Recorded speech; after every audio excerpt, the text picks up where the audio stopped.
Değerli arkadaşlar, hepinize merhaba.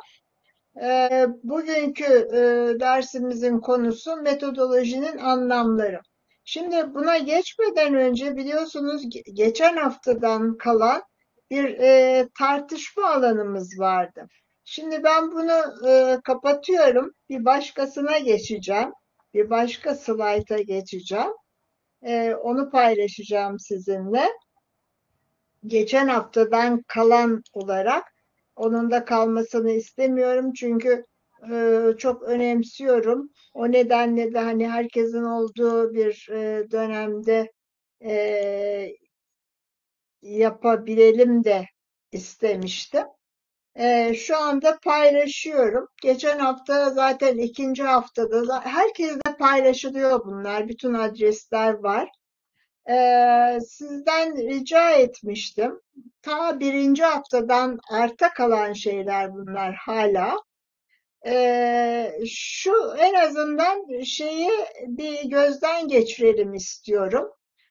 Özellikle de Burger'ın görme biçimleriyle e, bu bir pipo değildir'i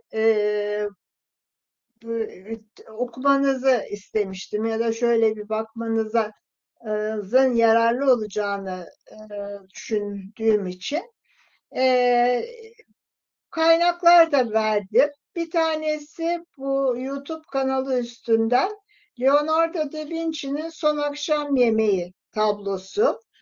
Gayet güzel Türkçe açıklamaları da var.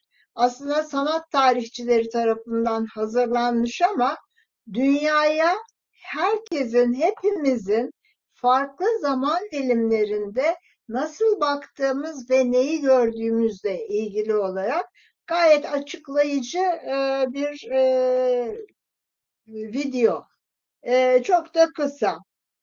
Bir başka şey yine 4 tane adres verdim size. Çok TRT 2'de Kelimeler ve Şeyler programı var. Orada yine John Berger'ınla ilgili, onun yapıp ettikleriyle ilgili bir tek program vardı. Onun da kanalını vermiştim. Bugün özellikle de geçen hafta yine altını çizdiğim aramızda bulunan hocamız Profesör Doktor Bahattin Akşit'in YouTube videoları var. O videoları da biz sizlerle paylaştık.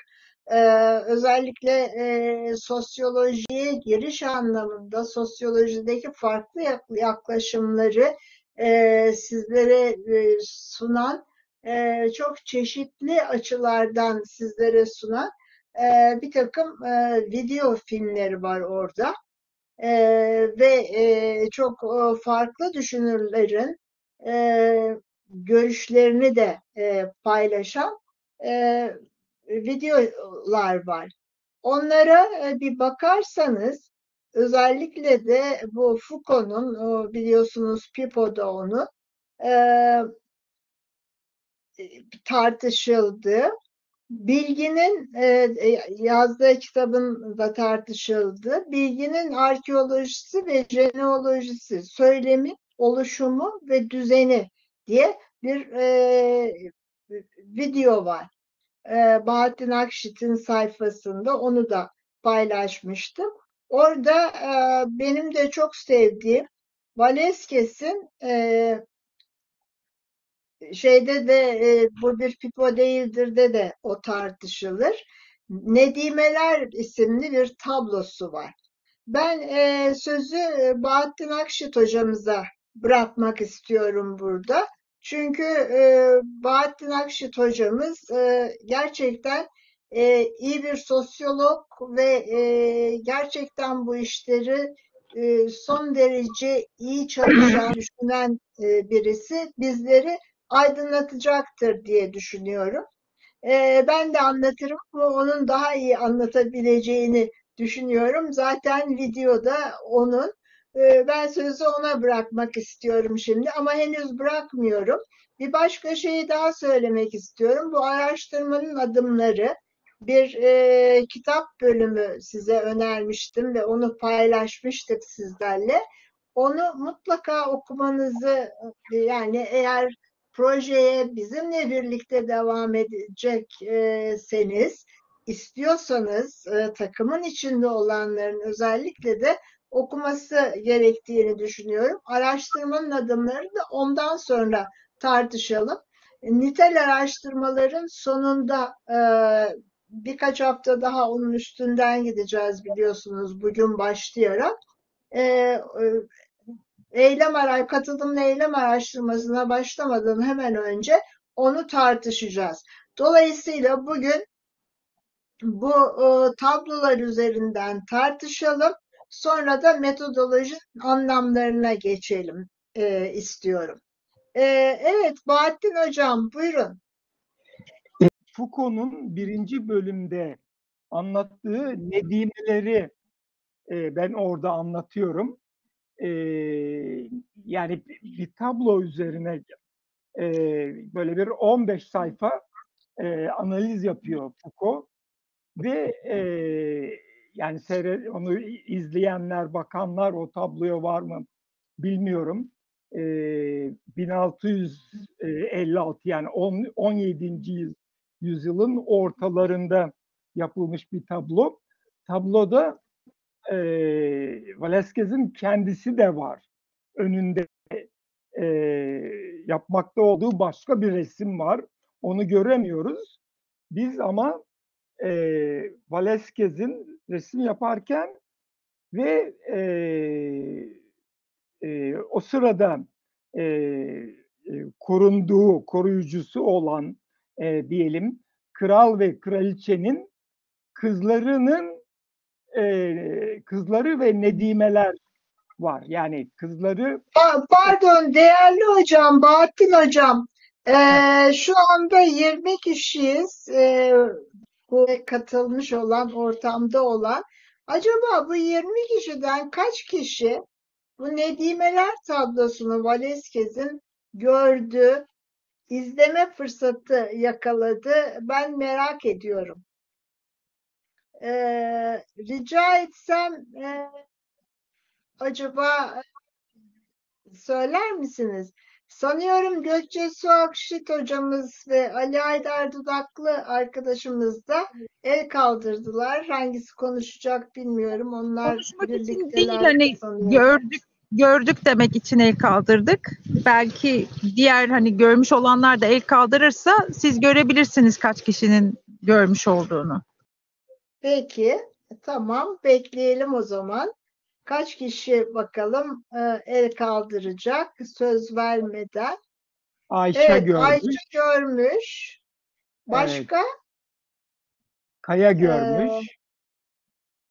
Kaya Bey Kaya görmüş. görmüş. Güzel, bizim takımımızdan. Bizim takımımızda olup da henüz görmeyenler de var. Evet, devam edelim. Belki daha sonra Hocam, bakma fırsatı bulurlar. hocam. Buyurun. Elif ben hocam. Var. Tabloyu biliyorum hocam. Evet, tabloyu biliyorum. Ee, John Berger'in görme biçimlerini de yıllar önce okumuştum. Şimdi tekrar başladım. Bir kısmını okudum. Diğer videoları bilmiyorum hocam. Bakmadım. peki, teşekkür ederim. Evet. Evet, peki Bahattin Hocam biz devam edelim. Zamanımızı da iyi kullanmak durumundayız. İzleyenlerle de tartışmak isterim doğrusu. Özellikle de ekibimizde olanlarla. Çünkü tam da nitel araştırmalar, çünkü tam da katılımlı eylem araştırmasında içine gömüleceğimiz konular bunlar. Bahattin Hocam lütfen devam edin. Arkadaşlar herhalde Yani şimdi bizleri dinledikten sonra yeniden bakma şansı elde edebilirler. evet, şimdi bu tabloda Foucault yani resim tarihinde ve düşünce tarihinde temsil ile ilgileniyor. Yani nasıl temsil ediliyor? Yani kendisini de tablonun içine katarak temsil ediyor. İşte prensesi ve onun nedimelerini ve yani bütün diğer üyelerini neredeyse ışığın nereden geldiği falan. Fakat peki Velázquez kimin resmini yapıyor? Velázquez'in resmini yaptığı kişileri biz göremiyoruz. Fakat bir şekilde görüyoruz. Çünkü yapmakta olduğu tablonun en arkasında aynalar var. Aynalarda kral ve kraliçeyi görüyoruz. Şimdi yani tabii onlar da resimde o anda ama yani ayna da resimde, aynada görünenler de aynanın içindeki resimde. Görüyorsunuz yani temsil içinde temsil bir şekilde. Ama o zaman şu olmuş oluyor. Bizim görmediğimiz yani sadece ayna vasıtasıyla gördüğümüz yerde yani model Velázquez'in modeli o anda kral ve kraliçe. Yani esasında bu odanın merkezindeki kişiler kral ve kraliçe. Yani odak noktası yani ve de ilginç bir şekilde o nokta bizim durduğumuz nokta. Yani seyircinin bu resme bakanın durduğu nokta. Yani modelin durduğu noktayla seyircinin durduğu nokta yani bir anlamda hani seyirciye de ayrıcalıklı hani bir yer tanımış oluyor. Yani hakikaten yani o sanat eserinin odağından giriyorsun içine, işte içinde geziniyorsun. Yani dış etkenlerden kopuyorsun, zıplayıp tablonun içine giriyorsun. Hani bir anlamda yani günlük hayattan kopuyorsun, tablonun çerçevelediği hayatın içine onu algılamaya ve onun bir parçası olmaya başlıyorsun. Ve bunu çok güzel bir şekilde 17. yüzyılın ortasında Velázquez göstermiş. Ama sonra şeye atlıyorsunuz siz. Bu bir Pipo değildir. René Magritte'in işte 20'lerin sonuna doğru yaptığı hani bu bir Pipo değildir. Yani bir şekilde hani burada da bir imge nasıl ihanet ediyor. Yani bir anlamda hani eğer bunu araştıracak olursanız imgelerin ihaneti diye geçer bu. Çünkü yani Pipo var orada ama altında bu bir Pipo değildir diyor. Yani doğru, yani alttaki doğru. Bu bir Pipo değildir çünkü hani bu bir temsil. Yani Pipo'nun temsili. Ama öte yandan yani hani biz Pipo'yu görüyoruz ve hani o orada görüyoruz ama onun o olmadığını söylüyor. Yani öyle bir tartışmaya götürüyor ki hani bu artık 20. yüzyılın başında yani 17. yüzyılın ortasıyla 20. yüzyılın başına simgelerin ya da imgelerin ve simgelerin sembollerin ve onların anlamlarının nasıl değiştiği belki de sıçramalar yaparak nasıl değiştiği yani bu Foucault'un çok dikkatini çekiyor çünkü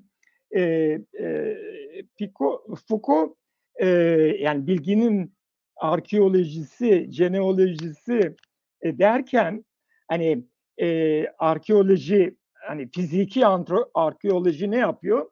Bir yerde kazı yapıyor ve kat kat kat kat aşağı doğru iniyor. Yani mesela Anadolu'da yapılan bir kazıda en üstte hani Cumhuriyet dönemi olabilir. Sonra Osmanlı dönemi, sonra Bizans dönemi, sonra işte Selçuklu Osmanlı döneminden sonra Selçuklu'dan sonra Bizans'tan önce Likyalılar, hani böyle kat kat kat kat inebilirsiniz. Yani bir kazıyı yaptığınız zaman, yani tabaka tabaka aşağı. Şimdi Foucault'da söylemlerdeki yani arşivlere girip hani fiziki antropoloji tarihi mekanlara gidiyor. Ama Foucault arşivlere gidiyor ve arşivlerdeki söylemleri anlamaya çalışıyor. Söylemlerin nasıl kat kat oluştuğunu ve söylemler yoluyla her döneme özgü hani nasıl bilgilerin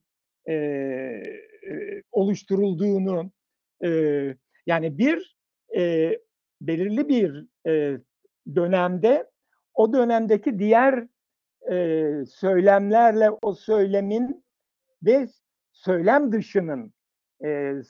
dışının maddi dünyanın ve söylemin ilişkisine bakıyor ama daha çok söyleme odaklanır Foucault. Genealoji dediğimiz zaman da o dönemden bir sonraki döneme, sonra öbür döneme, sonra öbür döneme, o zaman da bir anlamda genealojisini, yani bugün gördüğümüz dünyanın nasıl zaman içinde oluşumu jeneolojisi dediğimiz. Yani Foucault esasında sosyolojide daha önce mesela Althusser'de veya Marx'tan başlayarak gelen Gramsci, Althusser ideoloji kavramını, hani ideoloji büyük kavramdır. İdeoloji kavramından söylem kavramına, yani daha küçük çaplı söylem kavramına metinleri analiz ederken söylem kavramının ideolojik kavramından daha kullanışlı olabileceğini göstermeye çalışıyor. Neyse, ben burada durayım. Daha ilgilenenler diğer kaynakları izleyebilirler, videoyu izleyebilirler. Çok teşekkürler Bahattin Hocam. Sağ olun. Umarım arkadaşlar en azından birinci ve dördüncü kaynağa bir bakma şansı elde edebilirler. Evet, bu arada Gökçe Hocam da Ben bir galiba evet şeyler söze söyleyecek. girmek için şunu yani söylemek istedim. Bahattin Hoca'nın sayfasında hem bunu anlattığı videosu var hem de başka videoları da var. Hani belki bizi burada takip eden arkadaşlar orayı da takip etmek isteyebilirler. Onu da hatırlatmak istedim. Yani Bahattin Hoca'nın sayfasını da takip edebilirsiniz. Bizim Model Gagavuz sayfasını takip ettiğiniz gibi. Bunu söyleyecektim. Yoksa Bahattin Hoca zaten çok çok iyi anlattı. Çok çok güzel özetledi. Ben Belma Hocama lafı bırakıyorum. Peki, çok Vallahi o teşekkürler. sayfada Gökçesu 156 video var. Orada bütün sosyologları ve bir anlamda felsefecileri tek tek anlatıyorum. Türkiye'den ve dünyadan sosyologlar ve felsefeciler. Oldu, Yani teşekkür ederim. evet, hani biz bu derste tabii öyle sosyolojik bir altyapı beklemiyoruz. Ama biraz önce Bahattin Hoca'nın da dediği gibi eğer ilgilenen olursa hani orada da çok fazla sayıda hocanın dediği gibi 100 küsur video var. Ve oradan da eğer sosyolojik bir ilgi alanları oluşursa bu kurs vesilesiyle birçok kaynağa ulaşabilirler. O yüzden bunu da tekrar altını çizmek istedim. Evet, güzel. Evet, çok çok teşekkürler. Her ikinize de teşekkür ediyorum. Esasında başında da altını çizmeye çalıştığım gibi eğer nitel araştırma çalışacaksak özellikle de bugün belki bundan sonra daha anlaşılır olacak bu söylediklerim. Nitel araştırmacılar açısından bu özellikle de birincinin Leonarda'nın Son Akşam Yemeği sanat tarihçileri yani zaten bütün bilim alanları birbirleriyle o kadar iç içe ki o kadar birbirimizi görmek zorundayız ki yani dil bilimcilerle kültür çalışanların birbirlerinden çok da bağımsız şeyler çalışmadıklarını düşünüyorum. Bu anlayış içinde bakabilirsek sanatla tarihin, sanatla sosyolojinin, dille sosyolojinin, iletişim zaten bütün bunların içinde. Ya o hepsi bütün alanlar, psikoloji hiç tartışmasız onun içinde. Hepimiz hatta doğa bilimleriyle sosyal bilimlerin dahi çok önemli ölçüde birbirleriyle kesişme alanlarının olduğunu, birbirlerine kör olamayacaklarını düşünüyorum. Özellikle de bir nitel araştırma ve katılımlı eylem kursu çerçevesinde bunun çok altını çizmek isterim. Değerli arkadaşlar, yine ikinci haftanın son slaytlarında sosyolojideki başlıca teorik çerçevelerden söz etmiştim size. Metodolojinin anlamlarını ortaya koyarken de bunlara önemli ölçüde değineceğimizi de belirtmiştim. Şimdi tabii sosyolojide çok farklı teorik yaklaşımlar var, çok farklı sosyal dünyayı inceleyiş biçimleri var. Çok sosyal dünyayı çok farklı açılardan görenler, sosyal dünyaya farklı anlamlar yükleyenler var. O kadar ki yani dün bir şey okuyordum bir yerde gözüme çarptı.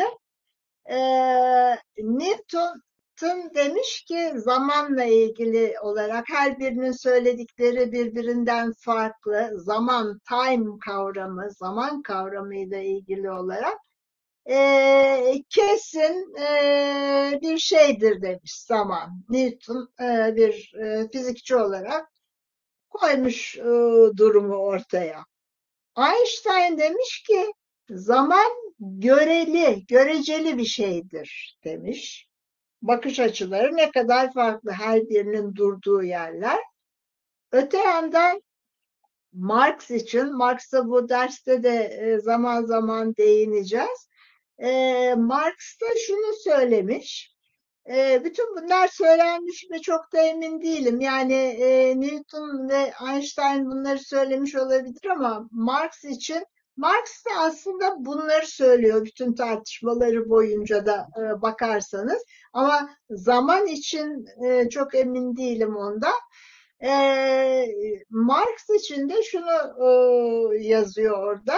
Marx zaman içinde tamamen işte kapitalizmin bir ürünü olarak ortaya çıkmıştır. Saat satıcıları daha fazla saat satabilmek için onların ortaya koyduğu, onlar tarafından yaratılan bir kavramdır demiş. Yani hepsi hangisi haklı, hangisi haksız, hepsi bir yerde doğru değil mi? Nereden durup baktıklarıyla çok yakından ilişkili elbette. Dolayısıyla geçen hafta da belirttiğim gibi sosyolojide farklı bakış açıları yani işte herkes herkese de bir yerde alan açıyor. Gayet açık o alan içinde de tartışmalar konuyor, geliştiriliyor. Birbirleriyle bir yerde bazen atışarak, bazen birbirlerinin üstüne biraz daha bilimsel bilgi koyarak ve onları biriktirerek. Ama farklı şeyler elbette var, bakış açıları var, sosyal dünyayı anlamak üzere. Ama bir 4 tanesinden, çok önemli 4 tanesinden söz ettik. Bugün özellikle 3 tanesine ben değinmek istiyorum. Tekrar size hatırlatmak üzere ikinci haftanın son slaytlarını paylaşıyorum burada. Bir tanesi biliyorsunuz yapısal işlevcilikti. Bu gayet yani bir sistem yaklaşımı içinde ve her şey bütün işte bir iş bölümü var. Herkes o toplumun ihtiyacını karşılamak üzere işin bir tarafından tutuyor ve onu yerine getiriyor o görevine. Bir denge var yani. Ve bütün bu dengede işte adına belki kültür diyeceğimiz, belki değil tabii, değerlerle ilgili bir fikir birliği var.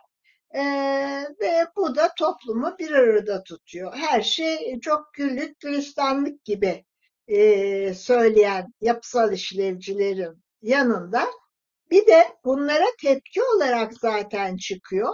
Sembolik etkileşimcilik ortaya çıkıyor. Burada da her şeyin sembollerle sağlandığı, sembolik olarak iletişim kurduğu toplumdaki üyelerin iddia ediliyor. İşte benlik burada çok önemli. Hangi grubun içindeyiz, onlarla anılıyoruz, onlardan öğreniyoruz zaten. Onlar içindeki rollerimiz ve her şeyin ötesinde biz dünyayı başka insanları nasıl algılıyorsak onlara reaksiyonumuz, cevabımız da o şekilde oluyor tabii. Yani algılarımıza göre hareket ediyoruz. Bundan söz etmiştik. Bunun önemli olduğunu söylemiştik. Bir diğeri de çatışma teorisi. İşte Marx tabii burada çok bilindik olduğu için söylüyorum. Sizi çok sıkmamak için diğerlerinin ayrıntısına girmiyorum. Çatışma teorisi ortaya çıkıyor. Ve burada yani bir iktidar, bir sömürüden söz ediliyor. Eşitsizlikten, hep bir iktidarda olanlar, bir sömürülenlerden söz ediliyor. İşte biraz önce zaman kavramıyla ilgili de söylediğim gibi hani hep bir şeyleri birileri satıyor ve daha çok para kazanma derdinde birilerini de sömürüyorlar. Ve iktidardakiler de hep iktidarda kalmaya çabalıyorlar. Yani 3 tane bakış açısı. Yapısal işlevciler, sembolik etkileşimciler ve çatışma teorisyenleri. Şimdi bunlar üzerinden metodolojinin anlamlarını anlamlandırmaya ve anlamlamaya çalışacağız değerli arkadaşlar sizinle. Şunu kapatalım, diğerini açalım. Artık 3. haftaya geliyoruz. Evet, bu hafta sosyal bilimlerdeki bu yaklaşımlar ve kullandıkları veri toplama ve analiz yöntemlerini bu farklı pencerelerden dünyaya bakan, sosyal dünyaya bakan, sosyal dünyaya farklı değerler atfeden bakış açılarının kullandıkları bilimsel araştırma yöntemleri de farklı tabii. Onlardan söz edeceğiz. Veri toplama fark ediyor. Dolayısıyla analiz de tabii fark ediyor. Bir başka şey de umarım vaktimiz kalır. Nitel ve nicel araştırmaları karşılaştırmalarını yapacağız. Nitel ve nicel araştırmaların nasıl birbirlerini ile karşılaştırıldığında bir konuda üstün olanın diğer başka bir konuda zayıf olduğunu ama buna karşılık diğerinin üstün olduğunu göreceğiz.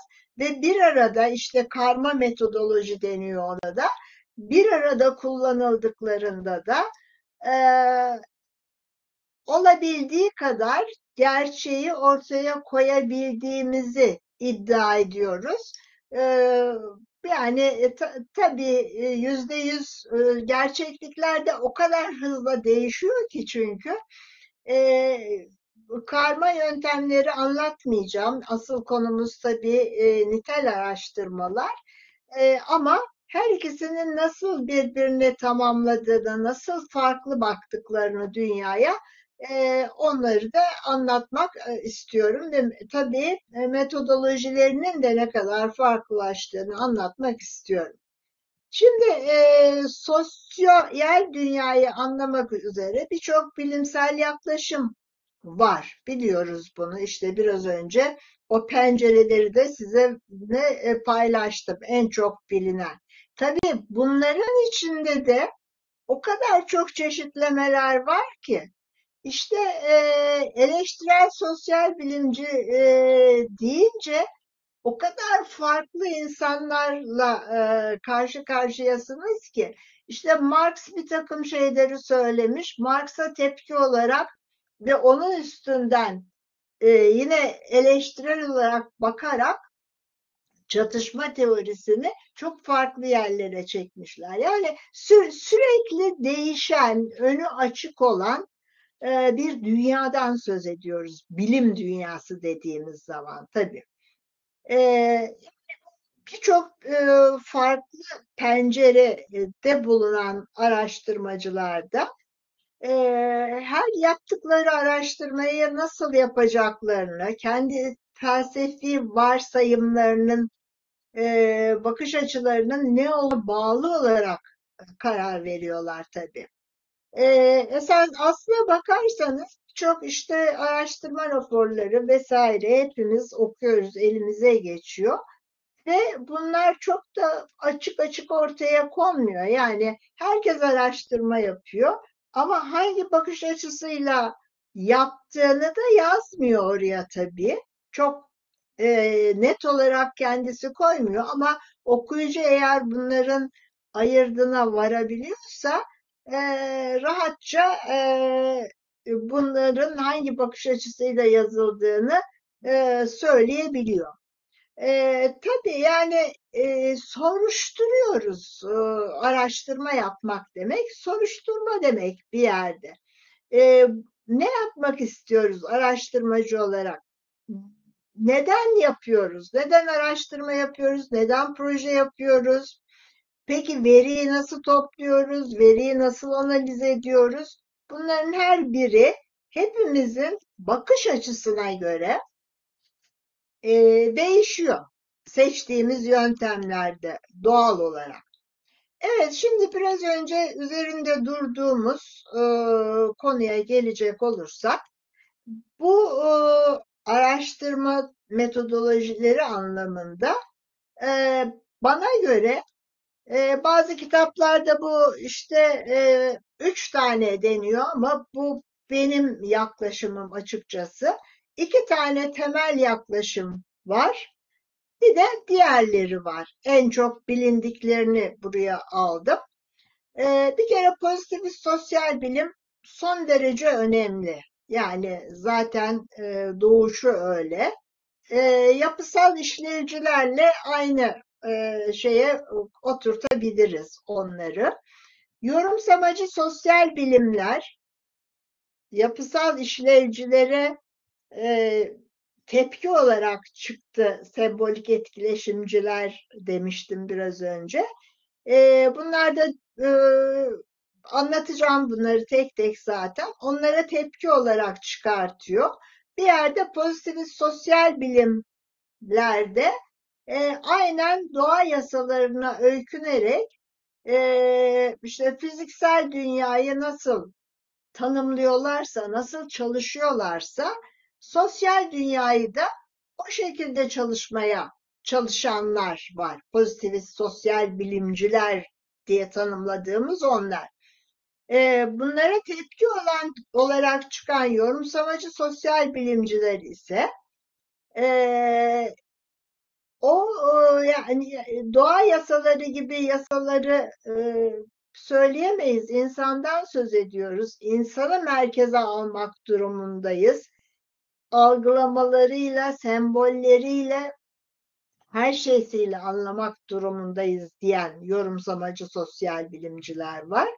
Eleştirel sosyal bilimciler, yani benim için pozitivist sosyal bilim ve yorumsamacı sosyal bilim bilinmesi gereken şeyler. Eleştirel sosyal bilim de tabii hiç onları da hiçbir şekilde yabana atmıyorum. Tabii bunlar da çok önemli ama eleştirel sosyal bilimde çatışma teorisiyle aynı şeyde anılabilir tabii. Hep işte bir iktidar, sömürü vesaire ortamıyla ilgili. Bu da eleştirel sosyal bilimlerde pozitivist sosyal bilimler ve yorumsamacı sosyal bilimler kadar biliniyor gerçekten. Ama eleştirel sosyal bilim metodolojik anlamda hem pozitivist sosyal bilimcileri eleştiriyor, hem yorumsamacı sosyal bilimcileri eleştiriyor. Ama her ikisinin de metodolojisini kullanarak, yöntemlerini kullanarak kendi dünyasını yaratıyor. Dolayısıyla onun kendi başına bir metodolojik alanının olmadığını düşünüyorum açıkçası ben. Evet, bir de daha az bilinen ama eminim bu grup içinde herkesin duyduğu, bir kısmınızın en azından aşina olduğu feminist sosyal bilimden mutlaka söz etmek gerekir. Bir de postmodern sosyal biliminde önemli olduğunu düşünüyorum. Onunla da ilgili konuşacağız tabii. Şimdi çok özet olarak baktığımızda pozitivist, yani bir kere amacı nedir, neye bakar filan, onları tartıştıktan sonra da söyleyeceğim ama çok kabaca sizlere bir fikir vermesi için pozitivist sosyal bilimciler her şeyin ölçülebilir olduğunu düşünüyorlar ve her şeyi somut olarak sayılarla ortaya koyma çabasındalar. Çünkü doğa yasaları gibi yasalar çıkartma derdindeler. Yorumsamacı sosyal bilimciler ise bu kadar pozitivist düşünemezler. Her şeyin ölçülüp biçilemediğini, insandan söz ettiğimizi, insanın bütün duygularıyla, anlamlarıyla, anlamlandırmalarıyla dünyayı çok farklı açılardan ve sürekli değişerek görmeleriyle sosyal dünyayı bu kadar ölçülebilir olmadığının çok farkındalar ve onlar da nitel araştırma yöntemleri kullanıyorlar. Pozitivist sosyal bilimciler nicel, yorumsamacı sosyal bilimciler de nitel araştırma yöntemleri kullanıyorlar. Yine biraz önce ifade ettiğim gibi eleştirel sosyal bilimciler de her ikisini de eleştiriyorlar ama her ikisinin yöntemlerinden de yararlanıyorlar. Feminist sosyal bilim ve postmodern sosyal bilimciler, bunlar oldukça yeni, yani bir 30 yıllık filan bir tarihi var. Belki biraz daha fazla. Ve onlar daha pozitivist sosyal bilimciler yanında değil, daha çok yorumsamacı sosyal bilim metodolojisini kullanarak anlamaya çalışıyorlar. Çünkü onların uğraştıkları sosyal dünya ya da gördükleri daha anlamaya, anlamlandırmaya yönelik. Şimdi şurada şöyle bir tablo var. Yine bunu Newman'ın kitabından aldım. Gördüğünüz gibi zaten kaynağı da var burada. Gördüğünüz gibi pozitivist sosyal bilimciler, yorumsamacı sosyal bilimciler ve eleştirel sosyal bilimcileri ayrı ayrı sütunlarda vermiş.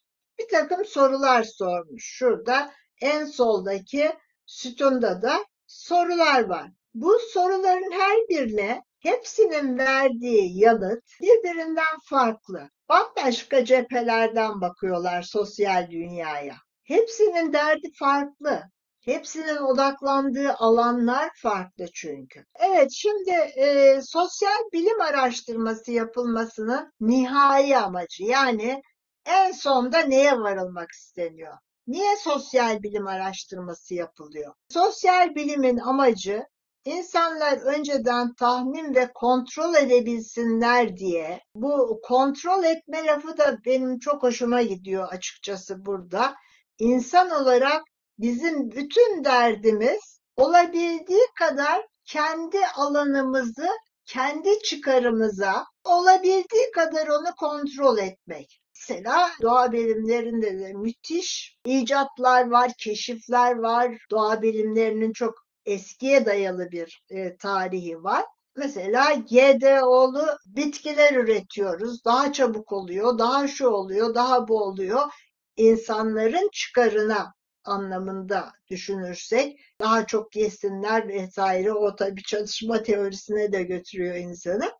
Doğayı kontrol etmek zaten doğa bilimlerinin derdi. Önceden tahmin etsin, kontrol edebilsin ve doğa yasalarını keşfetsin. Doğa bilimcilerin derdi o. İşte sosyal bilimin ilk ortaya çıkışı da bu şekilde oluyor. Bizim ülkemiz için, Türkiye için düşünecek olursak o kadar farklı etnik gruplar var ki bir etnik gruptaki herhangi bir şeye verilen anlamla bir başka etnik gruptaki ona verilen anlam çok birbirinden farklı olabiliyor. Ve hangi koşullarda olduğunu anlamaya çalışmak sosyal bilimcinin derdi. Biz zaten buna yoğunlaşacağız bütün bu proje içinde. Burada eleştirel sosyal bilimcinin de derdi insanları özgürleştirmek. Hangi insanları? Sömürülen insanları özgürleştirmek ve onları güçlendirmek için saklı olanı ortaya çıkarma derdinde. Sosyal gerçeklik. Bir de bu sosyal gerçeklik lafı nedir? Onu da bir tartışmak lazım. Sosyal bir gerçeklik var kavram olarak. Sosyal olarak biz bir takım gerçeklikler inşa ediyoruz. Yine her toplumda, her etnik grupta, her zamanın farklı dilimlerinde bu sosyal gerçeklikler farklılaşabiliyor. Doğuşta Tanrı vergisi olan şeylerden söz etmiyoruz burada. Benim için sosyal gerçeklik şuysa, bir başkası için o sosyal gerçeklik farklı olabiliyor. O kültürel yapıya göre. Çok benzer şekilde dili kullanmamızla ilgili de, yani o kültürle dil arasında, madem proje konumuz dil ve kültür, acaba dil mi o kültürün ürünüdür? Acaba kültür mü o dilin ürünüdürü ve tartışacağız sizlerle. Şimdi diyorlar ki sosyal gerçeklik. Pozitivist sosyal bilimci için gerçeklik ampirik olarak gayet açık şekilde ölçülebilir. Açıktır diyor. Ampirik dediğimiz zaman da bütün duyularımızla, her şeyle ancak elde edebiliriz. İşte sosyal gerçeklikte orada duruyor. Ben gidip onu bulacağım. Zaten keşfetmek diyor doğa yasaları bağlamında. Yorumsamacı sosyal bilimci açısından gerçeklikler sosyal olarak yaratılıyor. Yani o insanlar tarafından yaratılıyor o gerçeklikler. Böyle bir görüş var. İkisi ne kadar sosyal dünyayı farklı algılıyor görüyorsunuz. Eleştirel sosyal bilimciler ise her ikisine de katılıyor. Çok farklı katmanları olduğunu iddia ediyor. Bu kursun asıl odaklanması gereken alan şu ortadaki yorumsamacı sosyal bilim yaklaşımı. Evet, insanların temel doğası nedir? Her üçü de çok farklı bakıyor.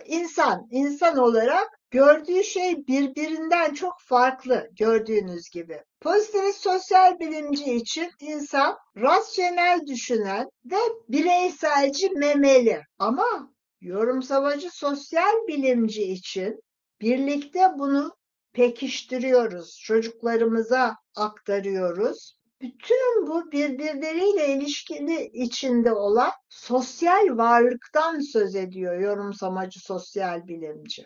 Gördüğünüz gibi pozitivist sosyal bilimci için rasyonel düşünen bir memeli insan.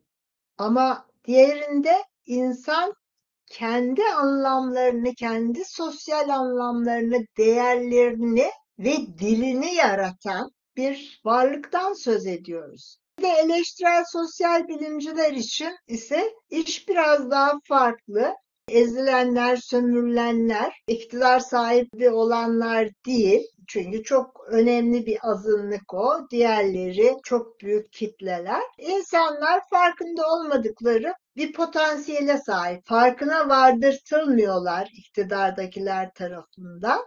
Dolayısıyla yanlış yönlendiriliyorlar.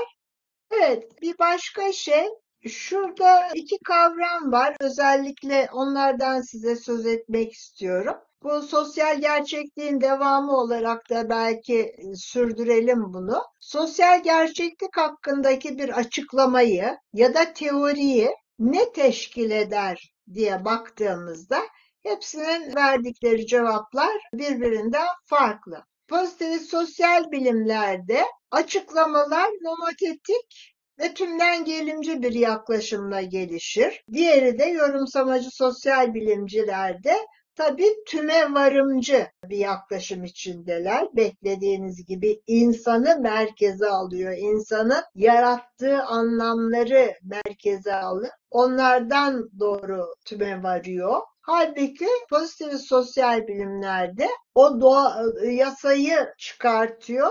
Ondan sonra anlamaya çalışıyor. Şurada da açıklamaları var zaten. Nomotetik ve ideografik ne demek? Nomotetik pozitivist sosyal bilimler tarafından kullanılıyor. Çok büyük ölçüde nedensel yasalar ya da yasa benzeri cümleler ve ilişkilere dayalı açıklamalar yapıyor. Tamamen kendisini anlatıyor işte burada. İdeografik ise bundan çok farklı olarak insani ve yorumsamacı sosyal bilimlerde kullanılıyor ve olası, biricik, her anımızda ve sübjektif olguların anlamlarının anlaşılması derdinde o da. Şimdi burada özellikle altını çok çizmek istiyorum. Bizim yapacağımız projede özellikle proje ekibindeki arkadaşlara ya da nitel araştırma metodolojisine ilgi duyan arkadaşlara bunu söylemek istiyorum. O anlamların anlaşılması, oradaki insanların neler anladıkları, onların sübjektif yaklaşımları son derece önemli. Onları ortaya çıkartacağız.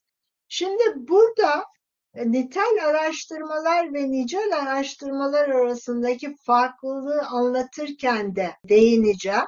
Şurada kırmızıyla yazdım. Güvenilirlik ve geçerlilik. Bu iki kavram her türlü araştırmada son derece önemlidir değerli arkadaşlar. Hiç bunları göz ardı edemeyiz. Bunların ne anlama geldiğini araştırma yapıyorsak çok iyi bilmek durumundayız. Bir araştırmacı kimliğimiz oluşuyorsa çok iyi bilmek durumundayız. Şimdi gördüğünüz gibi yorumsamacı sosyal bilimciler yani nitel araştırma yöntemleri kullananlar için geçerlilik ön planda, nicel araştırma yapan pozitivist sosyal bilimciler için güvenilirlik çok ön planda.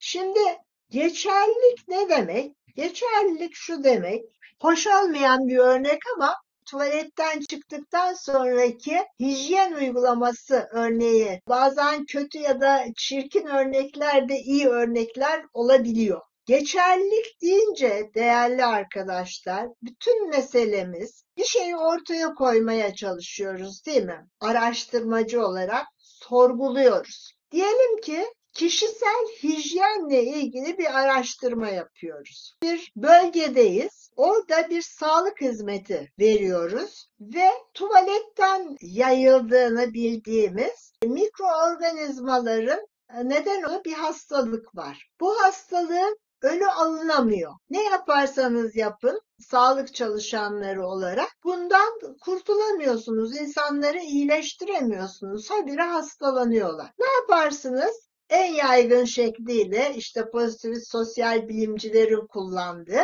bir anket yaparsınız. Ankette tabii soruları hazırlamak son derece önemlidir. Orada gerçekten oradaki insanların tam olarak sizin dediklerinizi anlamaları, sizin derdinizi, ne elde etmek istediğinizi anlamaları ve ona göre cevap vermeleri çok önemli.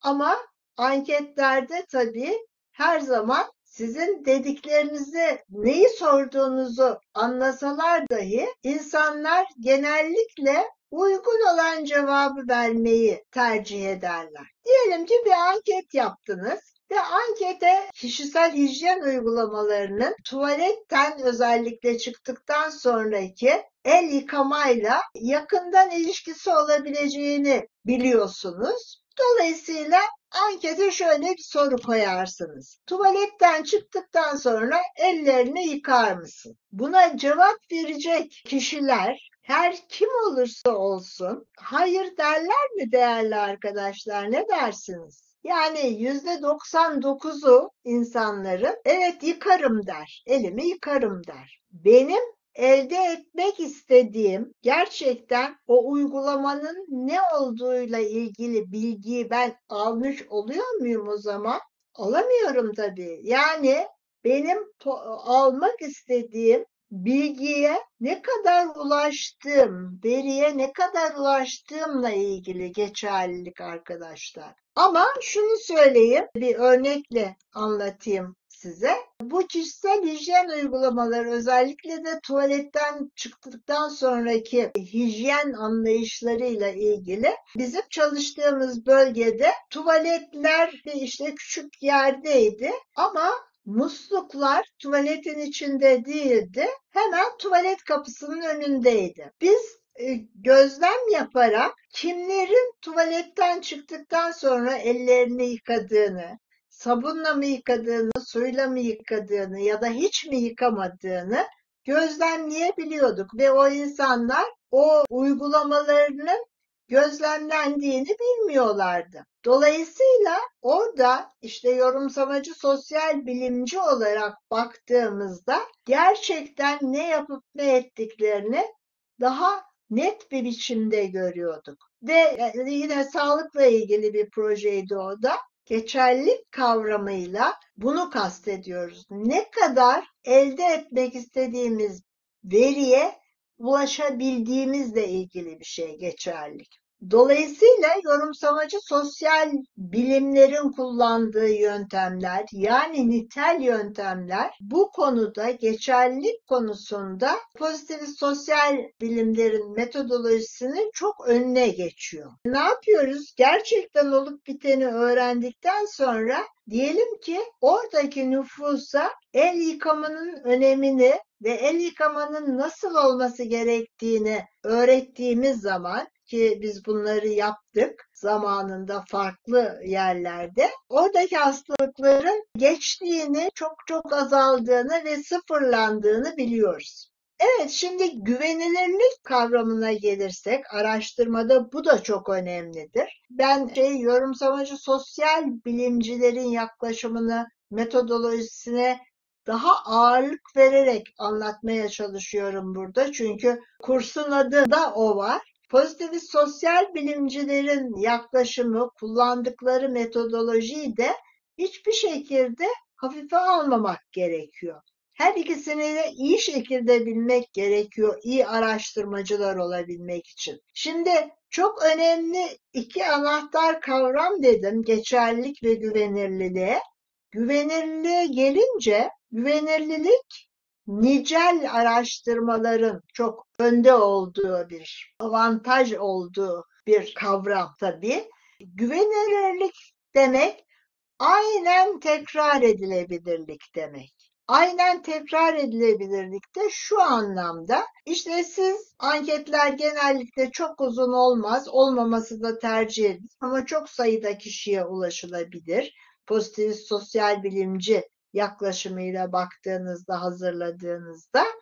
Bir kullandığınız anketi, diyelim ki bir üniversitede bir araştırma yapıyorsunuz belli bir bölümünde. Aynı araştırmayı aynı anket formuyla bir başka üniversitede yapabilirsiniz o aynı anket formunu kullanarak. Örneğin Trakya Üniversitesi'nde de yapabilirsiniz.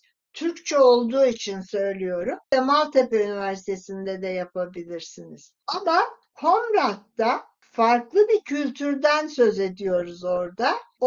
O anketi tekrar edebilirsiniz ama o anketin birebir hep çevrilmesi lazım. Yani bir kere tercüme edilmesi lazım Gagavuz diline. Gagavuz dilinden bir kere daha Türkçe'ye çevrilmesi lazım diğer kopyaya bakılmadan. Kültürlerde farklılıklar olacağı için, kullanılan dilde farklılıklar olacağı için ilginç bir karşılaştırma olur tabii. Ona çok özen göstermek lazım o tür araştırmalarda. Güvenilirlik de aynı şeyleri yapabilmek, karşılaştırmalara olanak verir.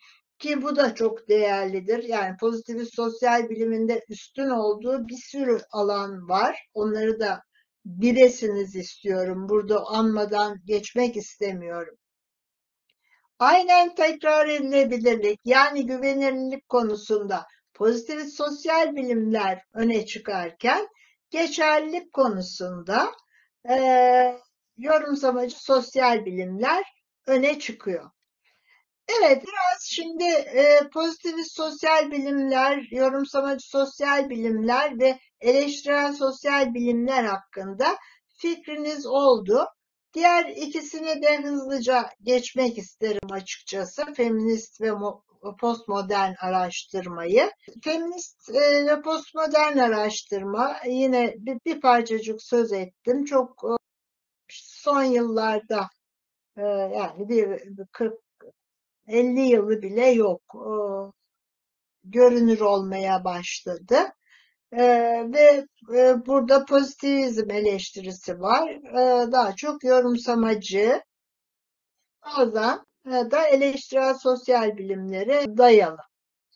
Evet, feminist sosyal araştırma sanıyorum bu grup içindeki hemen hemen bütün arkadaşların feminizmle ilgili bir şekilde bilgileri var elbette. Onun da içine girecek değilim. O da apayrı bir alan tabii. Bu feminist sosyal araştırmalar daha çok feministliği benimsemiş olan, yani bilinçli bir şekilde de feminist perspektifi kullanan, çoğu da kadın olan araştırıcılar tarafından kullanılıyor. Bu araştırma yapılıyor. Bütün derdi de hepinizin takdir edeceği gibi kadının sesini duyurmak ve baskın erkek yönelimli perspektifi düzeltmek üzere birçok araştırma yöntemini bir arada kullanılıyorlar.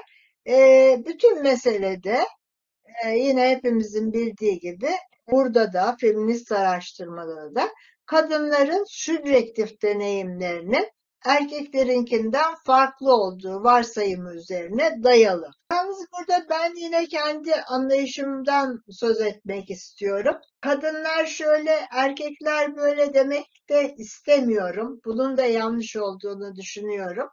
Kadın ve erkek olarak beyinlerimizin farklı çalıştığının farkındayım. Yani o doğa bilimleriyle çok net ortaya konulmuş durumda ama farklı toplumlarda, farklı zamanlarda kadınlara verilen roller, kadınların o rolleri nasıl oynayacağıyla ilgili yaklaşımlar da çok değişiyor. Dolayısıyla da farklı deneyimler yaşıyoruz. Tamam, güzel ama her bir kadının da yaşadıkları birbirinden farklı. Her bir erkeğin de yaşadıkları birbirinden farklı. Yani sadece kadınlar böyle, erkekler böyle demek de bana çok doğru gelmiyor. Ama genellemeler yapılabiliyor işte.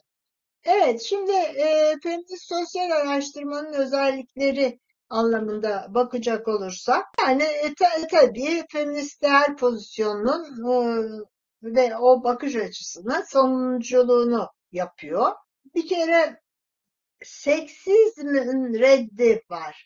Seksizm deyince cinsiyetçilik anlıyoruz biliyorsunuz ki. Bunu reddediyoruz. Yani sosyal değerlerin yeniden üretilmesi, dolayısıyla yeniden bu değerlerin içselleştirilmesine karşı bu cinsiyetçilik konusundaki bunların dönüşmesini istiyor feminist sosyal araştırma yapanlar. Aynen yorumsamacı sosyal bilimcilerin ve bizim de yapacağımız gibi araştırmacıyla çalışan kişiler, kimleri çalışacaksa onların arasında empatik bağlar kuruluyor. Tabii burada o süreçler içinde araştırmacı, ben ve diğer arkadaşlarımın da duyguları giriyor işin içine. Duygularımız, deneyimlerimiz geliyor. Tabii çok farklı yapılardan, çok farklı bilgi ve deneyim birikimlerinden gelen insanlar olarak o sürece sadece çalışacağımız gruptakiler değil, bizlerinki de dahil oluyor. Feministlerin araştırmalarında da aynı şeyler söz konusu. Ve yani tabii feminist olan arkadaşlar, tabii feminist olmaya da ben karşıyım. Feminizmin de bir sürü çeşitleri var. Yani en uçtaki radikal feminizmden burada ben çok fazla söz etmek istemiyorum. Çünkü ona inanmıyorum. Bu feminist yaklaşım içinde toplumsal cinsiyet ve iktidar ilişkileri o kadar önemli ki sosyal hayatın her alanına nüfuz ediyor ve nasıl nüfuz ettiğinin ortaya çıkartılmasına çalışılıyor. Araştırma tekniklerinin seçilmesinde akademik alanlarda o sınırları zorluyor feministler ve öyle de olması gerekiyor tabii araştırmacı olarak. Her aşamada esneklik, herkesin herkesten öğrenmesi şeklinde. Bunun da çok değerli olduğunu düşünüyorum. Kişisel ve toplumsal değişmeyi kolaylaştıracak eylem araştırmalarına yönelim. Yani çokça da burada kadının güçlendirilmesi anlamında. Tabii sadece kadının güçlendirilmesi değil, burada bence erkeğin de güçlendirilmesi çok önemli. Daha çok feminist sosyal araştırmalarda kadına odaklanma var ama erkekten bağımsız da düşünmemek gerektiğine inanıyorum. Postmodern sosyal araştırmadan söz edeceğiz şimdi. Postmodern bir modernizm var herhalde, değil mi? Bir de postmodernizm var. Elbette öyle. Aslında postmodernizm deyince modernizmin reddedilişi aklımıza gelmeli. Modernizmde çok daha şey var. Yani belli temel varsayımlar olduğunu iddia ediyor. İnançlara, değerlere işaret ediliyor insanların. Mantıksal akıl yürütme söz konusu modernizmde. Çoğunuz biliyorsunuz bunların çoğunu. Gelecek için iyimserlik var. İlerleme, insanlığın ilerlemesi var. İşte teknoloji, bilim iyi şeyler yaratıyor. İnsani değerler var. Ve yani böyle ahlaki değerler, birçok şey var. Herkes işte onunla bütünleşiyor. Böyle iyimser bir yaklaşım var insanlık için. Tabii bu da sanata, bilime, her tarafa, edebiyata, kültüre, dile dahi yansıyor bir şekilde. Ama postmodern sosyal araştırmada modernizmin reddedilişinden itibaren onların üstünden gidiliyor. Kavramlar, bu da her dönemde sanat, müzik, edebiyat ve kültürel alanlara yansıyor bir şekilde. Varoluşçuluk, nihilizm ve anarşizmden çok alıyor postmodern sosyal araştırma. Bunlar biraz ürkütücü kavramlar açıkçası. Son işte 20. yüzyılın gelişmeleri bunlar. Ve dolayısıyla da postmodern araştırmanın özelliklerine de bu tabii çıkıyor ortaya. Çok net bir biçimde. Diyorlar ki yani bütün ideolojiler, örgütlü olan bütün inanç sistemleri yoktur, reddediyoruz onları diyorlar. Ön sezi, hayal etme, kişisel deneyim, duygu, bütün bunların iyi çalışılması lazım. Bunlar önemli asıl diyorlar. Anlamsızlık duygusu işte. Yani hiçlik, karamsarlık. Dünya hiçbir zaman gelişmeyecek, ilerlemeyecek. Öyle bir dünya bu dünya diyorlar.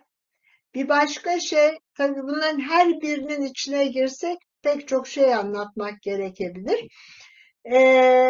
Benim kafamdaki dünya ile dış dünya arasında hiçbir ayrım yok diyor.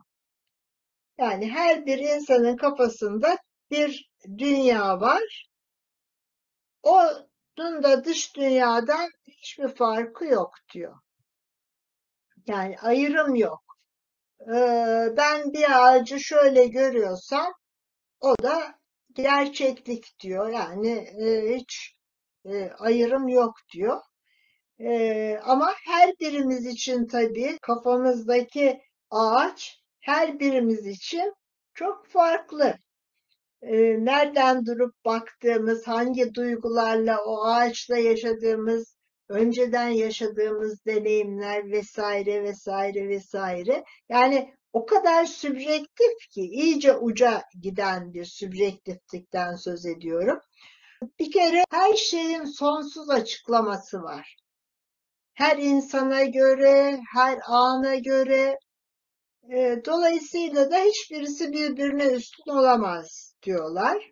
Bunlar iyice yorumsamacının dibine vurmuş cinsten düşünürseniz. Yine postmodern araştırmanın özelliklerine devam ediyorum. Sabit olarak değişiyor. Her şey o sabit. Tek sabit o. Değişme.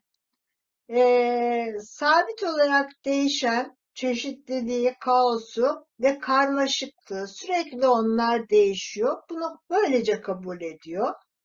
Yalnızca hani çok moda şeylerdir ya, yaklaşımlardır bunlar. Burada ve şimdiyi yaşa deniyor ya. Burada ve şimdi. Önemine vurgu var yine.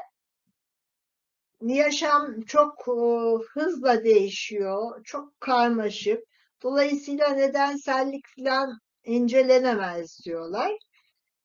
Benim yani katıldığım yerler var elbette ama biraz çok uç buluyorum doğrusu bu postmodern yaklaşımı. Çünkü öbür türlü yetiştirildi. Şuna çok katılıyorum ama 9. noktaya. Araştırmanın sosyal dünyada ne olduğu ile ilgili tam bilgileri asla veremeyeceği iddiası. Buna çok katılıyorum.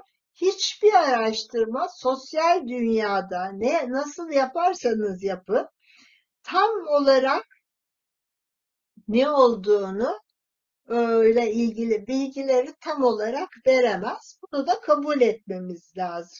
Ama biz de elimizden geleni de yapmak durumundayız elbette.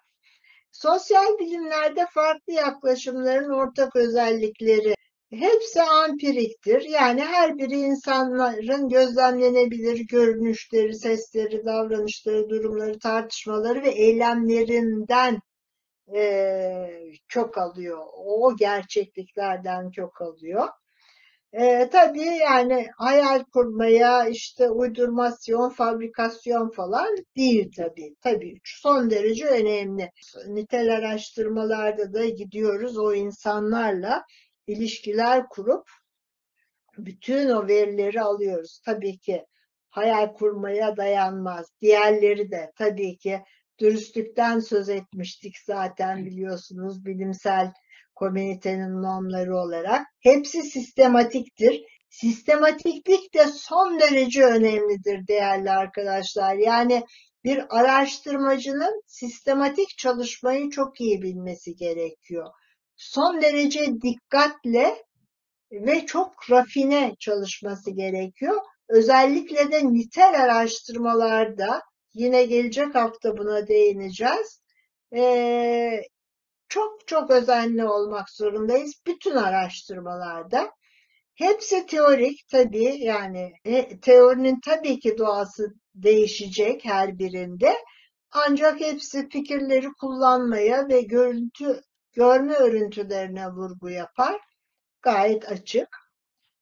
Hepsi kamusaldır. Bütün bu yaptıklarımız tabii ki kamunun çıkarına kullanılmalıdır. Saklı gizli değildir. Mutlaka paylaşılan, açık olmalıdır. Gördüğünüz gibi normlarla çok iç içe bunlar. Hepsi kendisini yansıtır, nereden durup baktığıyla ilgili olarak. Ve hepsi, bilimden söz ediyoruz çünkü sosyal bilimden söz ediyoruz. Hepsi ucu açık süreçlerdir. Bu da son derece değerli. Hepsi elbette değerli. Hepsi araştırmayı sürekli olarak hareket eden, evrimleşen, değişen, yeni sorular soran, öncüleri izleyen olarak görür. Hiçbiri araştırmayı statik, sabit ve kapalı olarak görmez. O zaman ideoloji olur zaten. Yani elbette ucu açıktır. Hep öğrenmeye açık olmamız gerekiyor. Hep tarafsız olmamız gerekiyor araştırmacılar olarak. Nitel ve nicel araştırma tabii çok farklılık gösteriyor ve birbirlerini de tamamlıyor. Birkaç slayt sonrasında göreceksiniz. Çapraz sorgulama benim için çok önemli bir kavram. Triangulation İngilizcesi. Ben bunu çapraz sorgulama diye çevirmeyi seviyorum. Bir şeye sadece bir açıdan bakmak değil, çok farklı açılardan bakmak demek. Çapraz sorgulama. Bunu biz de alanda, sahada çok kullanacağız. Dolayısıyla da en doğru bilgiye ulaşmak için bir yol. Bununla ilgili ben size bir örnek vermek istiyorum. Bir yaptığımız araştırmada çocukların tüketimleriyle ilgili, gıda, içecek tüketimleriyle ilgili yaptığımız bir araştırmada mesela yine nitel araştırmalar yapmıştık. Gidip annelerle konuşalım dedik. Annelerle konuştuk bir köyde. Çocukların diyetinde kolaya hiç yer yoktu. Yani çocukları hiç onu almıyorlardı. Ama gidip mahalle bakkalıyla da konuştuğumuzda çocukların, o sıralarda kolalar falan da yeni yeni Türkiye piyasasında çok popüler olmaya başlamıştı. Çocukların her birinin de ne kadar çok kola tükettiklerini ondan öğrenmiştik. Ya da nasıl şekerlemeler aldıklarını, ne yaptıklarını, annelerinin haberi olmadan yiyip içtikleri. Neden? Başka kanallardan öğrenirseniz, yani farklı farklı baktığınız zaman, farklı farklı insanlarla görüştüğünüz zaman, farklı yöntemler kullandığınız zaman o sosyal gerçekliği, o sosyal dünyada yaşananları daha net anlayabiliyorsunuz. O nedenle bu önemli bir kavram bence. Yine burada karşılaştırmalar var. Birbirlerine göre zayıflıkları ya da güçleri var. Yine burada da görüyorsunuz, bu ikisine bakarsanız. Evet, ben burada sunumumu bitiriyorum. Teşekkür ederim.